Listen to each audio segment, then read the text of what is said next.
Hello friends, இன்றைக்கி ஒரு butter milk waffle recipe தான் நம்ம பார்க்க போகிறோம். இந்த வாஃபிள் ரெசிபி பார்த்திங்கன்னா பட்டர் மில்க் மட்டும் வச்சு பண்ணுவோம். மில்க் எதுவுமே ஆட் பண்ண போகிறது கிடையாது.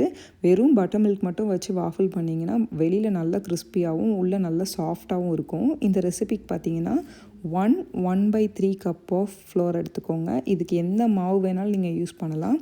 கோதுமை மாவு, ராகி மாவு கூட சப்ஸ்டியூட்டுக்கு யூஸ் பண்ணிக்கலாம். அப்புறம் 1 டீஸ்பூன் ஆஃப் சால்ட் ஆட் பண்ணிக்கோங்க.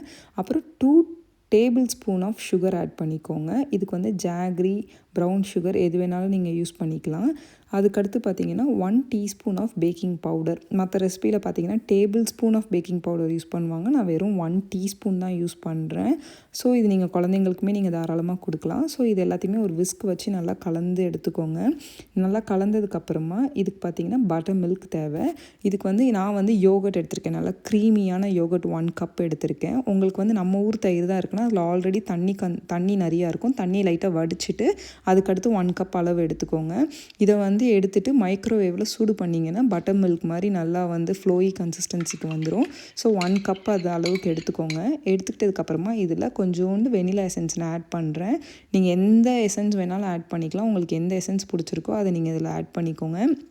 அப்புறம் ஒரு எக்கு வேணும். இதுக்கு ரூம் டெம்பரேச்சர் எக் இருந்தால் நல்லது. So room temperature egg 1 egg எடுத்து நீங்கள் அதையுமே இதில் ஆட் பண்ணிவிட்டு ஒரு விஸ்க் எடுத்து இதை நல்லா பீட் பண்ணி கொடுத்துக்கோங்க.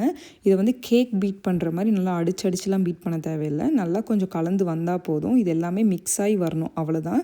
ரொம்ப ஓவர் பீட்டும் பண்ணிடாதீங்க. ஓவர் பீட் பண்ணாலும் வாஃபிள் நல்லா இருக்காது. அதுக்கடுத்து இதில் 3 டேபிள் ஸ்பூன் ஆஃப் பட்டர் நான் ஆட் பண்ணியிருக்கேன். நீங்கள் நெய் கூட ஆட் பண்ணிக்கலாம். நான் மைக்ரோவேவில் உருக்கி தான் சேர்த்துருக்கேன்.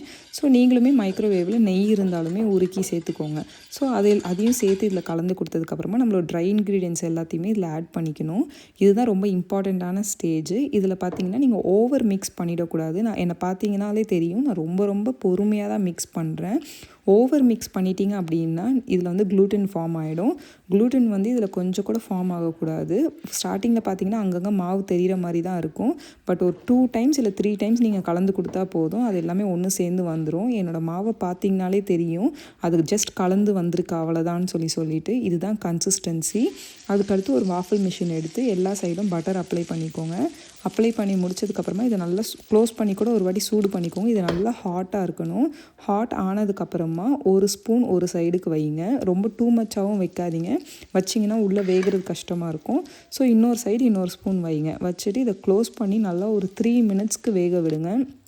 ஒரு 3 மினிட்ஸ் நடுவில் கூட ஒருவேளை உங்கள் வாஃபிள் மிஷின் சீக்கிரமாக வெந்துடும் அப்படின்னு நடுவில் ஒரு வாட்டி ஓப்பன் பண்ணி பார்த்துக்கோங்க.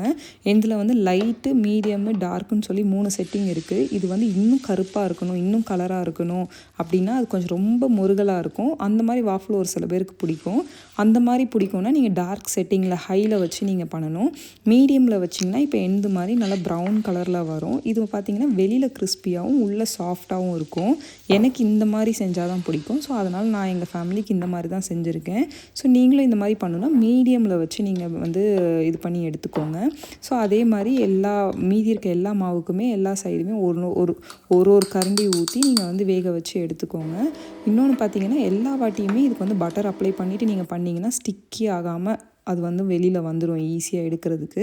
அதுக்கடுத்து இதை ஒரு பிளேட்டை வச்சு நீங்கள் அசம்பிள் பண்ண ஆரம்பிச்சிடலாம். இதில் மொத்தம் 8 பீசஸ் வரும் இந்த அளவு மாவுக்கு. உங்களுக்கு இதை அப்படியே டபுளாக வேணும் அப்படின்னா இந்த ரெசிபி அப்படியே டபுள் பண்ணிக்கோங்க. பேக்கிங் பவுடரும் அதே மாதிரி தான். டீஸ்பூன் கணக்குக்கே நீங்கள் பண்ணுங்கள். பேக்கிங் டேபிள் ஸ்பூன் தேவையில்லை. டீஸ்பூன் அளவு பேக்கிங் பவுடர் போட்டாலே போதும். அதுக்கடுத்து இதுக்கு பார்த்தீங்கன்னா ஹோம்மேட் ஜாம் நான் எடுத்திருக்கேன். இது பார்த்தீங்கன்னா ஃப்ரோசன் பெரிஸ் எல்லாத்தையுமே ஒரு பேனில் போட்டு தண்ணி கொஞ்சோண்டு ஊற்றி 2 ஸ்பூன் சுகர் போட்டு கொஞ்சோண்டு கார்ன்ஸ்டார்ச் போட்டு நான் கொஞ்ச நேரம் சூடு பண்ணி அதை எடுத்துக்கிட்டேன். ஸோ அதையும் இது மேலே நான் வச்சுட்டு கொஞ்சோண்டு ஐஸ்கிரீம் நான் வீட்டில் இதை சாப்பிட்றதுனால நாங்கள் ஐஸ்கிரீம் இது டெசர்ட்டாக சாப்பிட போகிறோம். நீங்கள் பிரேக்ஃபாஸ்ட்டுக்கு சாப்பிட போகிறீங்கன்னா ஐஸ்கிரீமை ஸ்கிப் பண்ணிக்கோங்க. அதுக்கடுத்து இதுக்கு நான் பார்த்தீங்கன்னா பேன்கேக் சிரப் ஊற்றுறேன். நீங்கள் இதுக்கு மேப்பிள் சிரப், ஹனி, எந்த சிரப் உங்ககிட்ட இருக்கோ எந்த சிரப் வேணாலும் நீங்கள் யூஸ் பண்ணிக்கலாம். சுகருக்கு ஆல்டர்னேட்டிவ் எது வேணாலும் யூஸ் பண்ணிக்கோங்க. அகெயின் இது நான் டெசர்ட்க்கு சாப்பிட்றதுனால மேலே நான் பவுடர் சுகர்லாம் போட்டு நான் சாப்பிட்றேன். நீங்கள் பவுடர் சுகரு, ஐஸ்கிரீம் எல்லாத்தையும் ஸ்கிப் பண்ணிக்கோங்க. ஸ்கிப் பண்ணிவிட்டு வெறும் ஜாம் கூட வச்சு சாப்பிட்லாம்.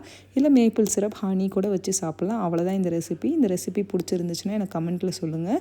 கரி கிராச்சியஸ் கிச்சனுக்கு சப்ஸ்கிரைப் பண்ணுங்கள்.